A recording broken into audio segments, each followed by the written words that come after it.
All right, Newton's third law of motion. Notice we're skipping the second law. It'll have an objective all to itself, so there's plenty of time for that later. But for now, let's look at the third law of motion, which states that whenever one object exerts a force on a second object, the second object exerts an equal and opposite force on the first object. This is more commonly stated as every action has an equal and opposite reaction, where action and reaction stand for forces. So basically, every force has an equal and opposite force. Now, if you were to ask someone on the street to name one of Newton's laws of motion, this is the one they're most likely to give you. Every action, there's an equal and opposite reaction. The problem is most people, even if they can say those words, don't really have a firm grasp as to what exactly that means. And so we're going to take a look at an example of this, and then I'm going to give you one that's kind of a mind-bending example, and we'll look at it. So imagine you have a hammer striking a nail. This is a situation we can all very clearly see in our head. Someone swings the hammer and hits the nail right on the head.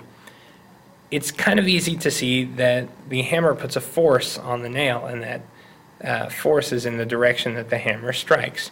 And so I write that as F, capital F stands for force, and then in subscripts, on nail from hammer.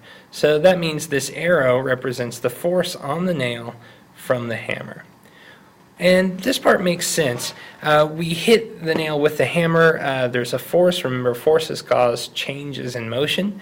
That nail was just sitting there, but the strike of the hammer causes it to move downward into whatever surface we're hammering it into. That's the easy one to see. There's a less obvious force going on here that comes from Newton's third law. When the hammer strikes the nail, there is an equal and opposite force on the hammer from the nail.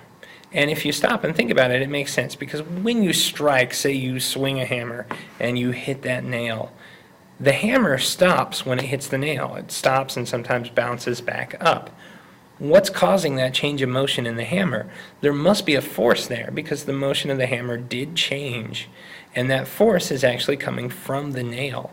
So when that hammer strikes the nail, there are two forces, equal in size and opposite in direction, one on the nail, one on the hammer. And those forces happen at exactly the same time. They're what we call simultaneous, which is just a big word that means at the same time. So this is Newton's third law in action. Anytime one object strikes another, there's an object from, let's say the hammer is object A and the nail is object B. If object A puts a force on object B, then object B puts the same force in the opposite direction on object A, just like we see. And now let's think about a situation where this isn't as obvious. Suppose I just go crazy. I stand up on a desk and I jump off the desk. As I'm falling towards the ground, the Earth's gravity is pulling down on me. I experience a downward force from gravity. So that's a force on me from the Earth. Newton's third law says that there is an equal and opposite force to this, which, if you stop and think about it, must be a force from me on the Earth. When gravity pulls on me, when the Earth's gravity, I should say, pulls on me, I pull on the Earth just as hard with my own gravity. The difference being is that the Earth is very, very large, so my force doesn't move it much, whereas compared to the Earth, I'm pretty small, so that force moves me a great deal. So again, Newton's third law, every force has an equal and opposite force.